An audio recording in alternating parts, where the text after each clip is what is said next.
Hello, everyone, and welcome to the Extra Lap podcast. I'm lucky enough to have with me NXN champion and Wake Forest commit JoJo Jourdon. JoJo, how are you? Good, good. How are you?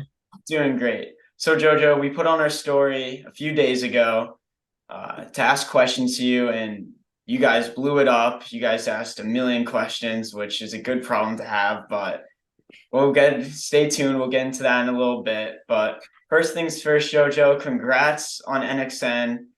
That's a big deal. A lot of great runners go to that race, and a lot of great runners win it. And it's just a huge achievement to have. So, congrats on that. So, as I said, you're committed to Wake Forest, which is really crazy. The program's been coming up a lot. So, what went into that decision? Yeah, for me, my three main points were coaching, academics, and then just the team itself. I really liked Coach Hayes and Coach Hazuri, both of them great coaches. I liked how they implemented everything as a team and how all the guys were so close knit. And yeah, that brings me to like the team itself is just so close knit, and it's a really young team, and I'm excited to be a part of, building a great program there, and I'm excited just to spend the next 4 years with all those guys. And then lastly, of course, academics is big for me. I do like to challenge myself in the classroom. So I saw how academically driven all the guys were there. So that was really those were the three main points for me. Definitely. And I'm always sending people because I always see, I swear, every single day, some crazy like 405 miler commits to Wake Forest. And the year before, they had such a great recruiting class too. And it must be just so exciting to be part of that coming up. Yeah, yeah, definitely. So a few weeks ago, you went to NXN, obviously, and you were an underdog going into that race, as many know. Did that shift your mentality at all, or did it help you just drive more focus? Yeah, it kind of, I mean, I looked at the rankings, of course, I didn't see myself in the top 10, and it kind of just put the pressure off. I didn't have an insane amount of pressure from the outside to perform super well. Of course, I had that pressure on myself, I had an expectation for myself at that meet, but yeah, I think it really just helped me just relax and just focus on the race and not what other people are doing, and just having no pressure really helped me relax. Hmm. Definitely. And, you know, planning for a race like that, it's just a crowning achievement to a great career. I mean, you ran 408 in the mile last year, and it kind of seems like you went under the radar for so long, and people didn't know what you could do. And just going into that race, did you have any strategy, or was it just go out there and give it your all?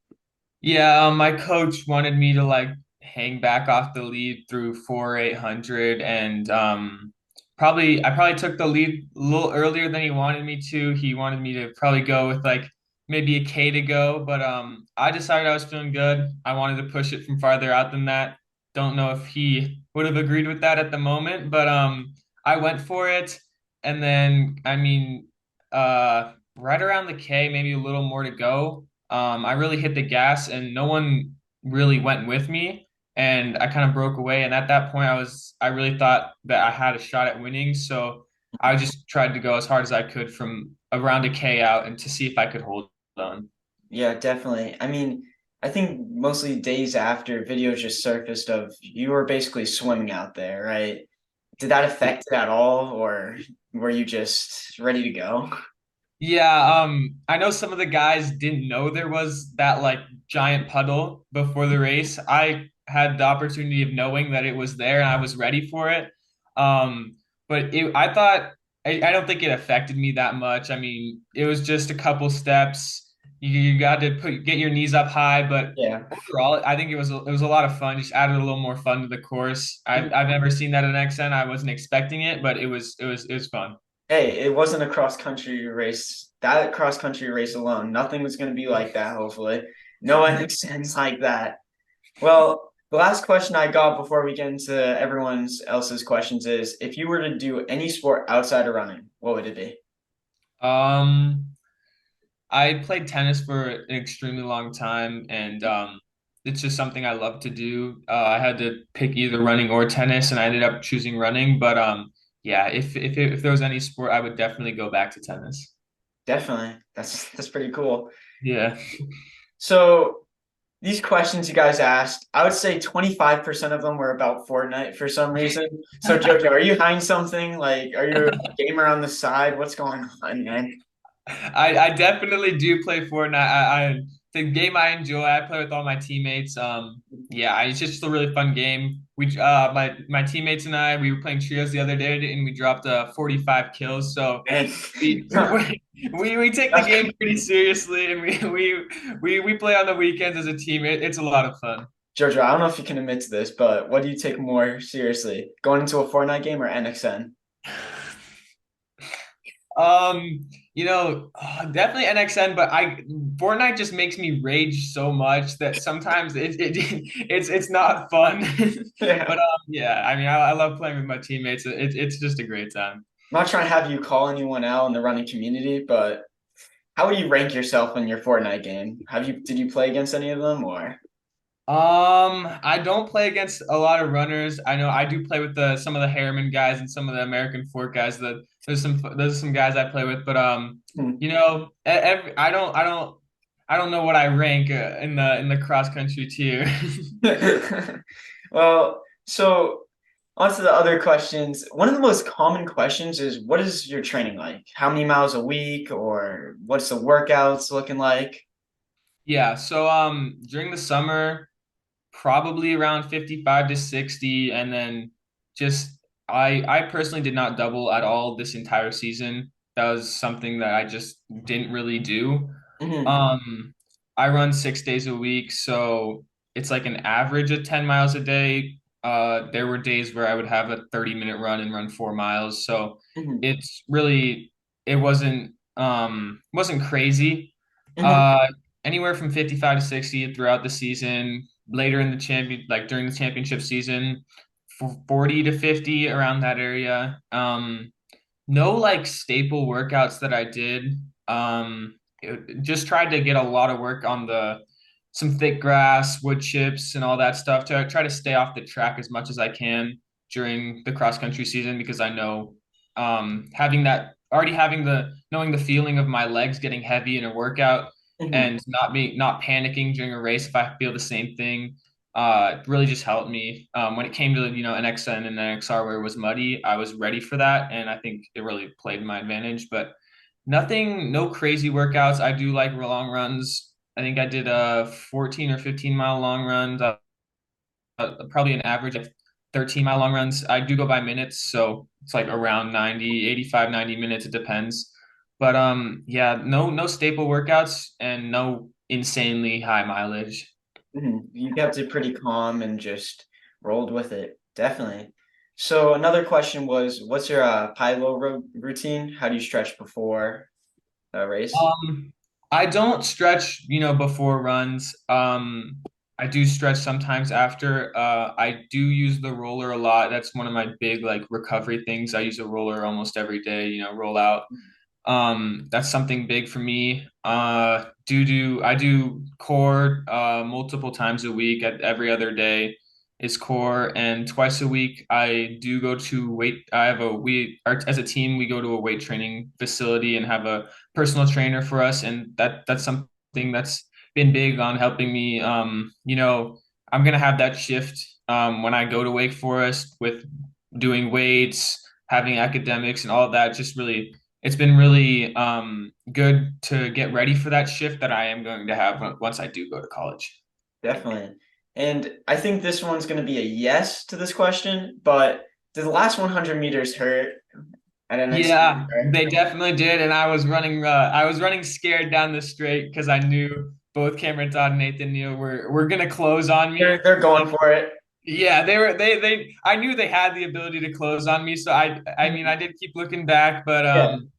yeah, once like 50 meters to go, I everything kind of just went out the window when I knew I had it, and it just flooded with emotions, honestly. Yeah, it's kind of funny because like you're seeing your kick and obviously you're going, you're looking back, you're chugging, and you keep looking back and you're trying to see just like who's right next to you because it's probably surreal being in the position you're in. And I mean, as you said, Cameron Todd, I mean, he can kick. Yeah. And then it was funny because like it just must have hit you at once. So another question we had was, what was the feeling crossing that finish line? It was surreal, you know. It's like it's something I've dreamt of so for so many years, you know. I've dreamt of just going to NXN, but Hmm. being able to compete for the win was just a dream come true, honestly. Hmm. And when I knew I had it, I just like I didn't know what to think. It was just so surreal. I wasn't coming in with the expectation of winning, so Hmm. having that happen, just I didn't know how to react. And then being able to turn around and see, you know, some of my Southwest teammates who just had Yeah. an incredible race as well. It was just a great feeling to see that all of us had an amazing race at one of the deepest fields ever assembled, and it was just amazing. Definitely. Yeah, right when you finished the finish line, it was really cool to see because you were just, you know, high-fiving all of the opponents out there and it just running's so fun because you can just like you had a great race and you're the winner, but also everyone else had such great races and just to all take it in together was just it looks pretty cool. Yeah. Another question people are having is similar to the 100 meters, but did it hurt in the middle of the race? Like when I made my move, I felt extremely good, and I probably didn't start hurting until about 1K to go, you know, when I did put a hard move in to try to break the rest of the field. But overall, I felt surprisingly good on the day, and that's what kind of just led me to risk it all and just go for it. The Mhm. mud was it was brutal on, you know, the legs. It would you would try to run and you were going nowhere. But overall, it didn't really hurt until like about a K to go, where I did put a hard move in and I knew it was going to hurt. So, I mean, might as well make everyone else hurt with me from farther out than rather than just leaving it down to a Yeah. kick with 400 to go. It's a little Steve Prefontaine action right there. They may beat me, but they're gonna have to bleed to do so. Yeah. A little bit of that mixed in. So, what advice would you give to a seventh man to get faster? Oh, a seventh man. Um, I think it's really just patience and like knowing that you matter on the team. Like, Mhm. um, it's just knowing that you can displace other people or um you know, like you can make or break other people's races and you can always be there to push your fifth guy out. Like you can be that fifth guy at any point. Um Definitely. but for me, like just improving was just really patience. I just learned to have fun with the sport, and you know, the highs and lows come. NXN was obviously a big high for me, but I'm sure there will be lows in the future, and just being able to just get past those and keep training hard and you know have fun with the sport. I Mhm. enjoy running with all my friends, a great group of guys, and being able to all train together and you know we're all putting in the same amount of work, everyone's grinding on the track and having that knowing that um everyone's working as hard as you, it's just a great feeling. But Mhm. yeah. Yeah, definitely. You don't know when it's gonna be your turn, right? You Hmm. know, it could be your day to pick up some slack in the team because it's not gonna be everyone else's day. And I think you probably feel this too. The best part about cross country is anyone can win and it can be anyone's day. So it's just about, you know, having that on that day, right? Yeah, yeah, definitely. And another question is this one I will have no clue about, but I'm gonna guess the person's from Utah. But what is the best soda shop in Utah? I don't drink soda. This is like I know soda shops are everywhere, but I personally do not drink any soda. Not it's just something You don't uh enjoy. yeah, my mom was like she made a bet with me that I couldn't drink soda like early last cross country season, and she was like, "I'll give you $20 if you don't drink soda for the rest of the season." And I was like, "Okay, I could do this." And ever since, I don't really care to have soda, but yeah, soda shops are extremely popular around here. I know everyone goes to them, but I personally have never even gone to one. Definitely. So, do you do anything else like just dieting? Do you try to keep to a certain diet, or is it just I mean, I try to like I don't like I stay away from fast food and stuff like that. But other than that, nothing really crazy. I do hydrate a lot. That's something big for me. And then also sleep is extremely big for me. I get a lot of sleep, Mhm. but no diet restrictions really. Soda is just something that I just got rid of, and I don't really You don't see care. the need to have it. Yeah, I Yeah. don't like have the urge to have some soda. So it's just Mhm. something. I mean, it could help me. It could just do nothing for me. But I mean, it's something that I've just eliminated. Yeah, definitely. And another question is, what habits in high school did you have that formed where you are today? Um, I don't know, just like consistently training is something big for me. I mean, it is tough to do if you like don't have a good group of guys, but for me, I love running with my team. I love all my teammates and, being on the track, whether just running workouts or just normal days, I just enjoy it a lot. And another thing is I do try to push myself in the classroom. So something I do study a lot. I take classes that challenge me. I mean, I don't know if it helps me at all, but just um, yeah, I just try to challenge myself outside of running. And Mhm. then like I said, I roll out a ton, almost after every just normal runs and workouts and everything like that. Sleep is really big for me. I just my school does start early, so I go to bed at like 8:30 to 9:30 every day. Try to get 9 hours. Something big for me is definitely sleep.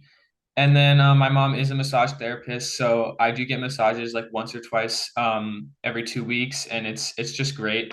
Something that's really helped me, recover and perform at the biggest races. But other than that, I mean, just enjoying the sport is really the biggest thing that's gotten me to where I am today. Definitely. And Jojo, I said a little bit earlier, but you kind of flew under the radar for so long. And, you know, people always say that you're an underdog, but, they don't see the times. No one really saw the work that you went into that race. They didn't really even, I mean, you ran a the Nike championship last year, which is, I would say, probably the most stacked mile ever. So, you look to your left, you look to your right, and you see people like Simeon Birnbaum, Lex Young, Leo Young. What was it like just being there with them? And Yeah. It was surreal, honestly. Like when we were warming up and I just like took a second to look around and like see who was actually in the room with me. And it was absolutely crazy to think about, all the sub 4 guys that were there, all the 4 flat guys that were there, just absolute loaded with talent. And I was there to enjoy it. I knew I was the only junior in the race, so I was the only one that would be coming back the year after. And yeah, when I was on the line, I just thought about, it's gonna be a while until I get to race this type of competition again, and be at this level with these guys. All those guys were just insane. And I just kind of soaked it all in. And then once the gun went off, I just wanted to have some fun. I got out there, didn't have my best race. It was an extremely long season for me, but I was just proud of myself to make it to that point and just to be in that race was just surreal, honestly. definitely, I mean, you probably felt it once you got to the line, you saw those people, but was there just a point where you said, I'm an elite athlete, I'm an elite runner, this is what I'm here to do? Yeah, that was probably like in like the call room area. Mhm. I just like looked around and it was it was crazy to see the talent that was just there. Some of my friends were there. Some of the guys I've looked up to for years and seen what they have done with the sport. And I was like, okay, I'm here. Maybe, I could be like these guys next year and, just lift the sport up to a higher level. And it was just really surreal to be in there. Yeah. You said you were the only junior in that heat, and now it's coming up, and you're putting your stamp on history now, right now, for running, and you have so much more to go. You have indoor and outdoor. So what can we expect coming in indoor and outdoor? Yeah, indoor, I try to race limitedly because here in Utah we don't have too many meets and yeah, the season gets really long if you do a heavy indoor season. So I'll probably race maybe two or three times. Really just pick out what I want to do and my goals. Of course, coming the outdoor season, I do want to run sub 4 as something big, Yeah, big definitely. goal for mine, big goal of mine. Just, I think there is a couple guys that could do it, and just being a part of that like wave that, guys that could push that barrier would be super cool. Mhm, And then maybe around under 840 would be nice, or maybe around 835. That'll just we'll see. The place to do it would be Arcadia. mhm, Um, with the talent pool that goes there, it's definitely the place to do it. And then, indoor season, I think, is going to be more focused on just competing and going for wins rather than times. mhm. But yeah, I mean, we'll have to see what happens. Yeah, definitely. And you said sub 4. I mean, I was thinking the same thing. You ran, I believe, 408, right? It was 408 you ran last year. What do you think's going to have to go into that to achieve sub 4? Yeah, so last year I ran 407 for the 1600 at altitude back to back, or no, 2 weeks apart. I ran 407 like point 0.6 and then 407.5, and they both came to like 401 high altitude conversions. So going into like the championships, like after my state meet last year, I thought I could do it, but it was a month between my state meet and Brooks PR where I think I could have maybe gone, but I didn't feel as good as my state meet or the BYU invite, so I kind of didn't do as good as I wanted myself to do. But this year, I think just peaking at the right time, racing at altitude is tough just because the times are slower and it's better for training and going down to sea level. You feel better, but racing, I don't really. I definitely think Utah is slept on because of it. But Mhm, then going down to sea level, of course, you just feel so much better. And I think a big thing will be how many times I do get to race at sea level. I think the training will most likely stay the same, maybe go up in mileage, a little bit, but I think it should be pretty consistent with what I was doing all season long. definitely. You're a Utah guy yourself. And as you said, being at altitude, Utah slept on a little bit. People probably don't really understand that the times they have aren't necessarily exactly how they would run, and people only can see such a small sample size of people at sea level. So, what would you want to say to pitch to someone just how excellent Utah is as a running state? Yeah, it's incredible. I think the a main one big thing that has helped me personally, like from coming from running in Utah, is that I get killed out here all the time. Like I get destroyed. You know, I at my season opener, I got fourth, and the three guys that beat me were ended up going to NXN. So Yeah. it's really just so deep that you're never handed a win. I'm used to losing. I think it's something that's really helped me over the years, just being able to get over a loss so quickly, just because of the guys I'm running with and the talent pool here is so incredibly deep that if I lose, I'm losing to one of the best guys in the nation, and I shouldn't be down about it. I had a great race, and just move forward, and hopefully I can get him next time. But if I don't, it's all right because it is so deep. And then of course the altitude, no one really sees the conversions. I think Danny ran 849 or something last year, and I think it went down to like 830 low conversion, and I don't think anyone saw it. It was so slept on. There were four or five guys that went under 9 Mhm. in the 32, which is just insane at altitude. And then also, I think the altitude does make us a little tougher for when and the conditions, winter is brutal here. Both of those make us tougher for when we do go down to sea level. I think we do perform better than maybe people expect us to. Mhm. How beneficial would you say altitude training is? Is it worth it, like traveling over the summer? If you're an avid runner, would you recommend it? I don't know. I've you You're know kind of just used to it. yeah, I've kind of just used to it. I've gotten used to it. I definitely people think it's like easier when you run when you come from altitude. It's honestly not, and it's not any easier. You just run faster. You're hurting just as much It's when the you're in same the effort. It's just you run faster, basically. yeah. You're going through the same amount of pain, but you're just running a little bit faster. So Hmm. I think it does help. Our team does do a training camp. We go to Park City. We run at like 8,000 feet Hmm. for like a week or two over the summer. That's just like to get, our guys team closer together. Hmm. It's not the altitude does benefit us, but it's not It's kind of just a the plus. altitude. Yeah, it's Definitely. kind of just to get everyone like closer knit. But I think it could help. I just live here, so I don't know how much of a difference it could make in a couple months, but who knows? Hmm. And I know you said you try to limit all of your indoor races, but one of the questions asked, do you have any tips for breathing indoors in an indoor race? I don't know. Like breathing wise, Hmm. I don't know. I don't race much indoors. I do have to run indoors pretty often in the winter because the inversion gets pretty bad in the valley. Hmm. Um, I don't notice anything about my breathing. But it's a hard question to answer. Yeah, in Rhode Island, we run in this thing called the PCTA, and it's just brutal. It's just like a bunch of compressed air. Everyone's getting sick. Everyone's coughing Oh, for days after races. It's rough, but dang.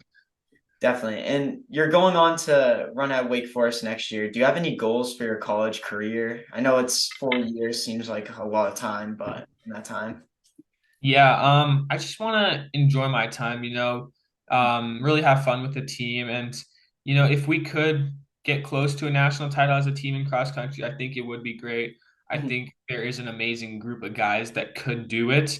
Mhm. And if we work enough, if we work hard enough, we could get we could strive for that goal. But I just really just want to enjoy my time there and run fast. There are probably going to be some lows, there are probably going to be some highs, but overall, just have a great time with it, with enjoy the time. Definitely. And you know, you've had such a blossoming fall, and it's exciting to see someone. Do you have any advice for someone who's probably also an underdog going into their race? Um, I don't know. For me, the main thing going in was just having no pressure and being able to, make the risks. I took a risk at NXN and it ended up working out. I've taken risks in other race and I've died, but I think just taking that risk is big. Putting your name on the map. Just being able to go for it and not get down about yourself for because if you die or if you didn't have the result that you wanted, just taking that risk and knowing that you tried to make it happen is just I think is just a great feeling. Definitely. Well, Jojo, thank you so much for coming on the podcast. It was great to have you. Good luck with your upcoming seasons. Till our next lap, everyone. Thank you for watching. Thanks for having me.